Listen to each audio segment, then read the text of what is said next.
Halo, selamat datang kembali di konten Work Life Trampoline. Mengingatkan saja untuk yang baru bertemu dengan konten ini, Work Life Trampoline ini adalah turunan dari 0044, di mana gue lebih banyak monolog, talking heads kayak gini, berbagi hal-hal yang menurut gue mesti lu ketahui kalau misalnya lu ingin menjalani hidup di mana lu hidup dari yang lu cintai gitu. I don't balance my work and my life because they're all jumping in the same trampoline. Assalamualaikum. Work-life trampoline. We're still hustling because we love what we do what we love. Pusing tapi bahagia. Carilah pekerjaan yang capeknya membuat kamu bahagia. Gokil. Work-life trampoline, baby.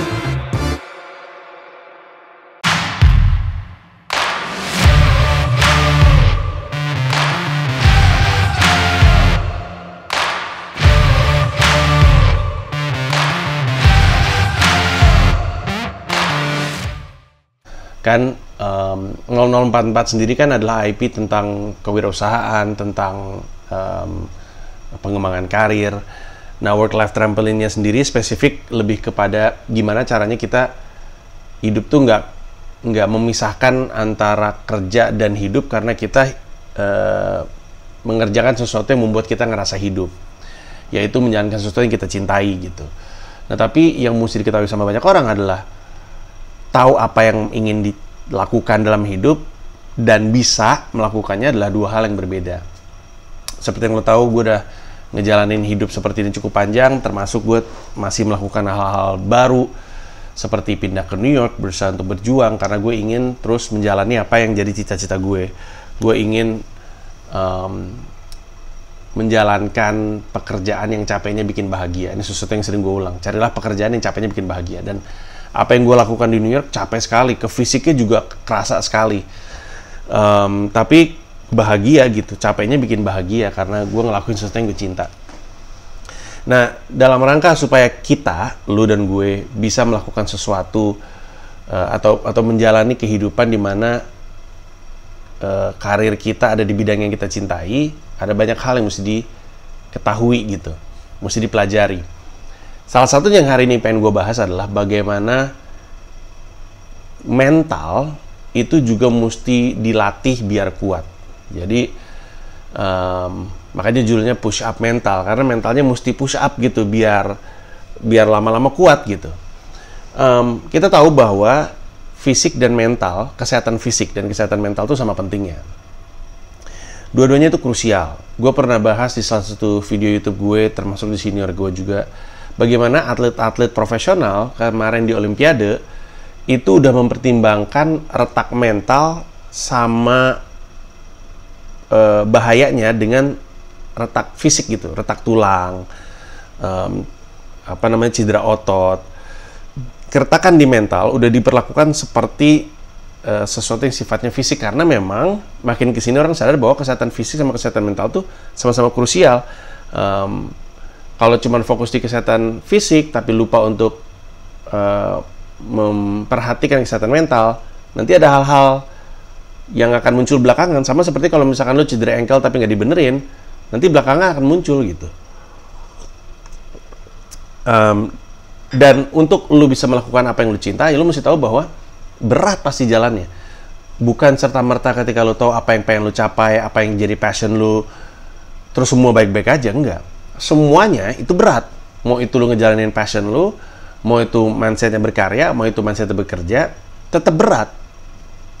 Tapi terus udah gitu kan ada yang sukses dan ada yang tidak. Nah, salah satu yang paling sering dilalaikan sama orang adalah bahwa supaya seseorang bisa sampai ke level yang dianggap sukses, salah satu faktor penunjangnya adalah kekuatan mental.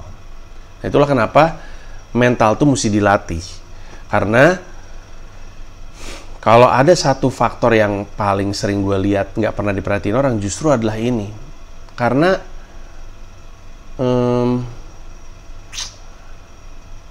sukses itu butuh waktu, sukses itu butuh proses. Dan proses itu bisa panjang, bisa kayak 2 tahun, 5 tahun, 8 tahun. Kalau mental lu nggak kuat, lu nggak akan bisa bertahan sepanjang itu. lama sekali prosesnya.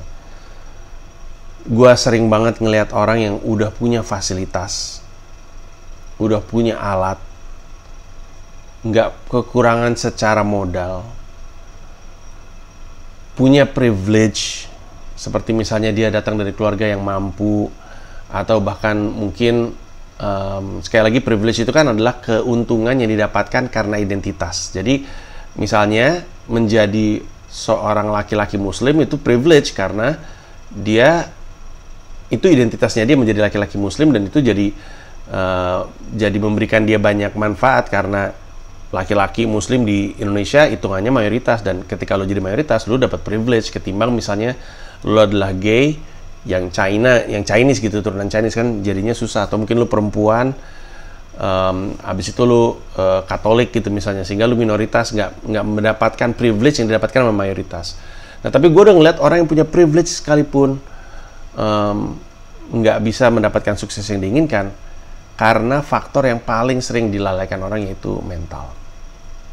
Nah kita mesti sadar bahwa harus kuat mental, harus kuat jiwanya supaya bisa nembus melewati omongan orang, nembus melewati, yang ini paling penting, kegagalan.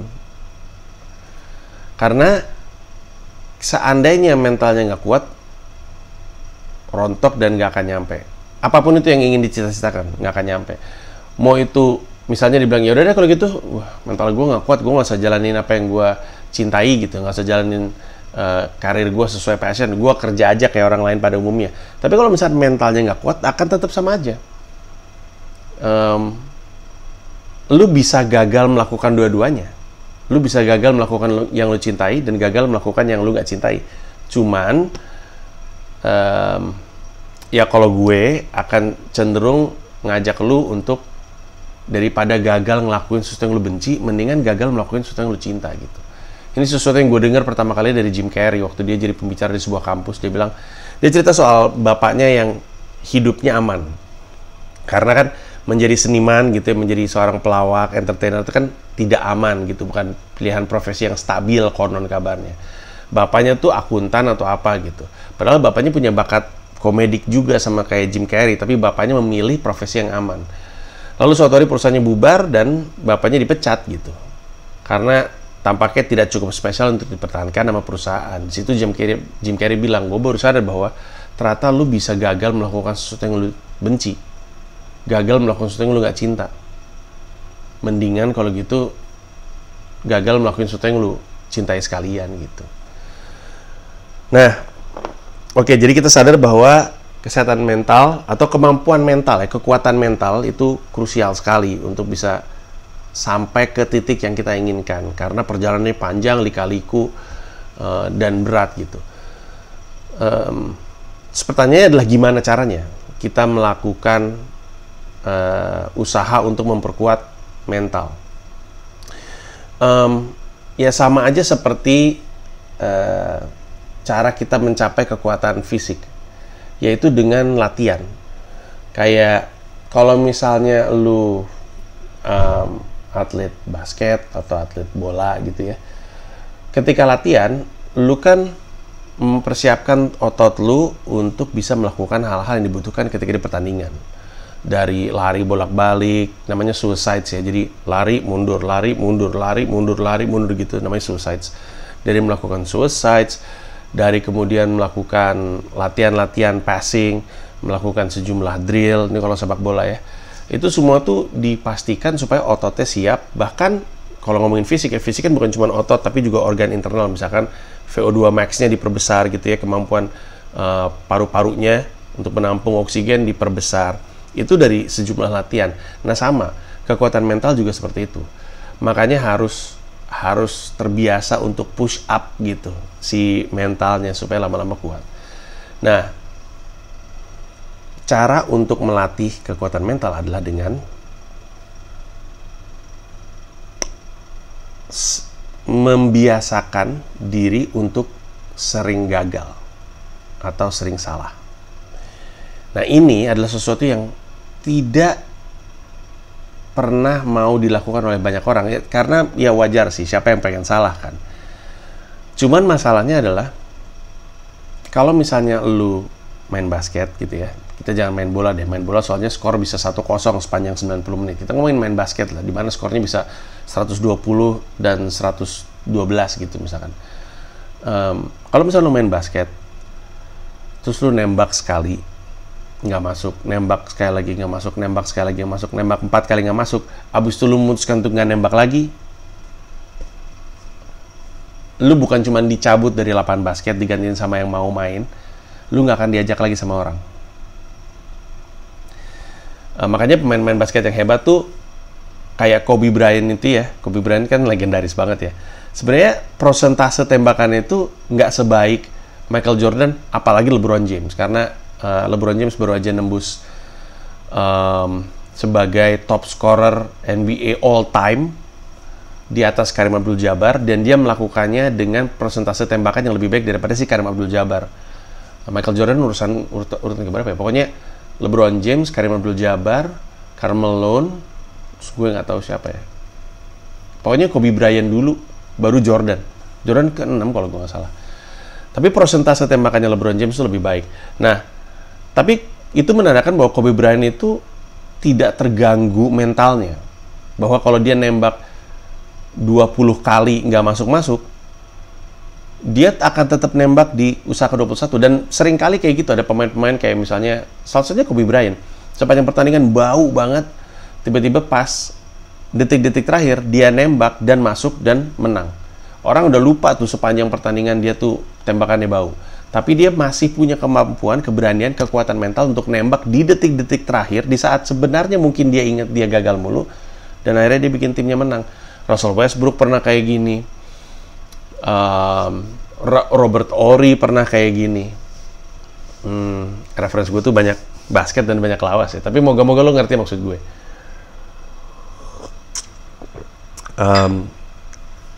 Dan penghalang banyak orang untuk nggak mau nyemplungin dirinya ke situasi yang membuka peluang dia untuk gagal adalah karena buat orang ini, dan ini banyak sekali di Indonesia, orang-orang ini tuh takut banget salah dan takut banget gagal.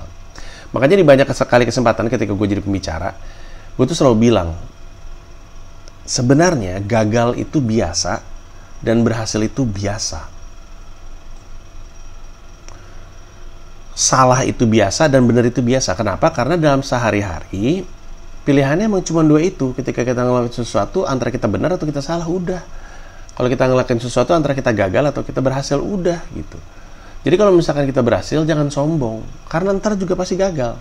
Kalau gagal, jangan sedih, karena ntar juga benar. Nah, waktu itu ada yang pernah bilang sama gue, nggak boleh gitu dong Mas Panji. Kalau misalkan dia biasa aja terhadap kegagalan, akhirnya dia, apa sih waktu itu dia ngomongnya, pokoknya dia bilang, kalau gagal tuh nggak bikin sakit, nggak ada semangat untuk mau berhasil gitu kurang lebihnya. Dan bisa benar karena orang tuh beda psikologisnya, kondisi psikologisnya. Ada yang emang mesti digituin. Sama kayak ada orang yang mesti, goblok lu mainnya bisa bagus nggak sih? Kemudian mainnya jadi bagus di pertandingan. Ada yang, lu kenapa sih? Ada sesuatu yang lu pikirin. Untuk kemudian bisa jadi bagus. Orang yang kedua nih, yang butuh diginiin, kalau dibilang goblok malah makin turun. Sementara itu orang yang butuh dibilang goblok, kalau misalkan, kenapa lu gitu, malah jadi turun gitu. Jadi emang kondisi beda-beda. Tapi kebanyakan yang gue perhatiin di Indonesia adalah orang tuh takut untuk melakukan sesuatu, memulai sesuatu karena takut gagal. Itu lebih banyak kejadian di Indonesia. Dan ketakutannya itu membuat dia menghindari kesempatan-kesempatan yang akan membuat dia melatih otot-otot mentalnya, push up mentalnya. Karena dia nggak mau kalah. Lu ingat gak gue pernah punya video di mana gue ngasih lihat si Shira dan Dipo itu nembak mulu, nembak dan gagal. Shira sempat nyerah, terus balik lagi, nyoba lagi, sampai akhirnya dia berhasil. Dipo juga hal yang sama. Yang pengen coba dilatih adalah bahwa kalau lu gagal ya coba lagi aja, gagal ya coba lagi aja gitu. Jangan sampai masuk ke kepala lu. Ini mentalitas yang mesti diasah dan dilatih gitu. Dan ini baru anak-anak gue baru latihan sendiri gitu. Gimana kalau misalkan ternyata dia mulai bermain dengan tim gitu. Itu kan beda lagi. Ketika dia nggak masuk, kalau waktu sama gue ketika nggak masuk kan masih ada gue yang, ayo nggak apa-apa, semangat gitu. Tapi ketika ada sama teman-temannya, mungkin teman-temannya sendiri kecewa. Ya kan, karena waktu itu gue juga pernah cerita, Dipo waktu dulu banget, waktu pernah jadi kiper, waktu kebobolan, Dipo disalahin sama timnya, padahal timnya kagak ngapa-ngapain juga gitu. Nah, tapi yang ingin coba untuk ditempelin di benak semua orang adalah bahwa lu mesti mau terbiasa gagal, karena kalau terbiasa gagal, lu nggak takut gagal lagi gitu. Atau ketika lu gagal, nggak lama untuk lu kemudian bangkit lagi, nggak lama untuk lu kemudian mengasihani diri gitu. Karena sebenarnya kalau kita pikir-pikir, nggak ada waktu untuk mengasihani diri. Kalau lu di lapangan basket, lu akan sadar bahwa nggak ada waktu untuk mengasihani diri. Ini baru quarter 1 dari 4 quarter gitu. Atau kalau main bola, ini baru babak 1, baru menit ke-24 dari 90 menit. Nggak ada waktu untuk kemudian mengasihani diri, ya gue gagal gitu. Nggak ada waktu. Ya lo harus coba lagi aja terus gitu. Kan banyak tuh main sepak bola, entah itu Lionel Messi, entah itu Cristiano Ronaldo. Gawang kosong kemudian nggak gol. Kalau misalkan dia ternyata kepikiran banget, nggak kepake itu. Makanya orang-orang sukses tuh mentalnya yang kuat. Mentalnya yang kuat. Kemampuan dia untuk mendikte mentalnya itu yang mengagumkan. Kalau di pertandingan tuh lebih jelas, lebih gampang untuk membuat kita merasa, aduh nggak ada waktu untuk mengasihani diri karena pertandingan masih berjalan. Di kehidupan ini yang susah. Karena kayak nggak ada desakannya, padahal ada. Waktunya adalah ya rentang usia lu gitu. Nggak ada waktu untuk mengasihani diri lu. Lu punya waktu yang limited gitu. Waktu lu di dunia ini terbatas gitu. Lu mesti buru-buru untuk bangkit lagi dan ngelakuin sesuatu. Dan hanya kalau lu terbiasa untuk gagal, lu akan push up mental sehingga mental lu jadi lebih kuat karena terbiasa gitu. Makanya dulu gue pernah bilang bahwa enaknya jadi anak goblok kayak gue yang SD, SMP, SMA ranking paling bawah. Orang goblok kayak gue nih nggak takut untuk mencoba hal-hal baru karena kalau gagal ya namanya juga bego gitu. Kalau berhasil tumben gitu kan. Nah, maka hal yang sama juga mesti mulai kita lakukan sama-sama. Nah, pertanyaannya adalah terus gimana caranya menyemplungkan diri kita di situasi-situasi yang mungkin kita gagal. Banyak-banyak coba hal baru. Gue kadang-kadang kalau mau ke sebuah tempat aja ya, misalkan dari rumah mau ke markas Comika, gue suka ngambil rute yang berbeda, pengen nyoba aja. Kadang-kadang salah, tapi ya kemudian gue belajar gitu, terbiasa untuk salah, ya udah, ntar juga gue nggak salah. Atau lu nyoba untuk bikin konten yang berbeda, lu nyoba untuk bikin karya yang berbeda, lu nyoba untuk belajar hal yang berbeda. Apapun yang baru lu lakukan, pasti akan punya learning curve-nya, punya kurva pembelajaran, di mana akan banyak gagal-gagalnya sebelum pada akhirnya berhasil. Nah, kenapa ini jadi krusial? Salah satunya adalah karena kemarin gue ngelihat ada sebuah postingan di Twitter tentang seorang anak yang merasa butuh healing 6 bulan dari kuliahnya karena kuliahnya bikin dia stres dan bikin dia nggak happy. Nah, nanti gue akan bahas sendiri di Siniar Hidup Indonesia Maya. Pembahasannya lebih kepada salahnya tuh bukan di kuliahnya, tapi pilihan kuliah yang diambil. Nanti gue bahas lebih panjang. Tapi di satu sisi gue ngerti bahwa anak ini tampak tahu elastisitas mentalnya dia. Dia tahu kapan waktunya mesti istirahat dan kapan waktunya mesti enggak gitu. Tapi yang anak ini juga mesti sadari adalah ada masanya dia tetap harus ngehajar gitu. Dia harus ngelewatin semua itu. Cuman kayaknya masalahnya itu adalah dia nggak ketemu sama jurusan yang capeknya bikin dia bahagia. Sama kayak kerja kan, carilah pekerjaan yang capeknya bikin bahagia. Sebenarnya juga bisa, carilah jurusan yang capeknya bikin bahagia.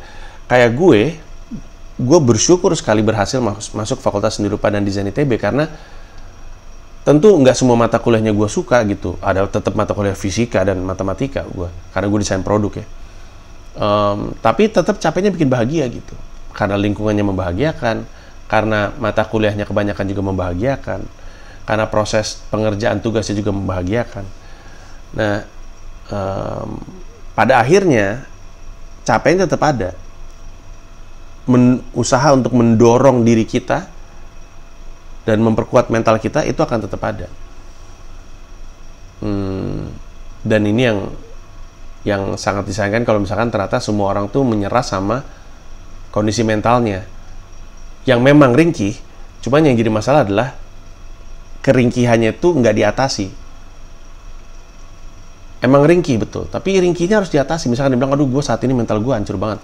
Gue setuju dan mungkin lu benar, tapi lu mesti tahu, lu jangan biarkan kondisi mental lu ringkih terus. Kondisi mental lu tuh mesti digenjot gitu, mesti dilatih. Supaya makin lama makin kuat. Kalau enggak, lu nggak akan bisa bertahan melewati hidup. Kayak gue pernah bilang di video WLT sebelumnya. Sama mood aja kalah, gimana mau menang sama kehidupan? Kehidupan nggak peduli mood lu. Kehidupan nggak peduli kondisi hati lu. Mood masih lu sama lawan diri lu sendiri gitu. Jadi supaya lu bisa hidup dari yang lu cintai, supaya lu bisa jalanin pekerjaan yang membuat lu bahagia, lu butuh kekuatan fisik dan kekuatan mental untuk bisa berjalan panjang. Karena proses sukses tuh nggak bisa dipotong kompas. Dan untuk bisa jalan selama itu, maka bukan cuma kondisi fisik aja yang mesti kuat, tapi kondisi mental juga mesti kuat. Untuk memperkuat kondisi mental, lu harus membiasakan diri lu untuk salah. Jangan takut untuk salah. Semakin sering lu terbiasa salah dan sadar bahwa ternyata di ujung salah itu nggak ada apa-apa, nggak ada kiamat dan nggak ada caci maki dunia, bahwa ternyata ketika kita salah, dunia juga nggak peduli-peduli amat sama kita doang aja yang drama, akan lebih mudah untuk kita maju lagi dan mencoba untuk ngambil langkah lebih dekat menuju apa yang kita cita-citakan. Dan salah satu cara untuk jadi sering salah adalah sering-sering melakukan sesuatu yang baru. Waktu itu ada kutipan, gue lupa siapa, Einstein mungkin. Orang yang nggak pernah salah adalah orang yang nggak pernah mencoba hal baru. Itu dia. Semoga ini ada bantuannya untuk lu dan cita-cita lu dan karir lu. Semoga lu punya wawasan lebih banyak lagi untuk bisa menjalani mimpi dan cita-cita lu, dan ya sukses untuk lu sampai kepada tujuan lu nanti. Terima kasih banyak dan kita ketemu di konten Work Life Trampoline atau WLT berikutnya. Bye-bye. Terima kasih udah nonton video ini dan juga terima kasih udah subscribe kanal YouTube gua. Gua mau ngasih tahu bahwa gua membuka YouTube membership dan ada 3 jenis penawaran.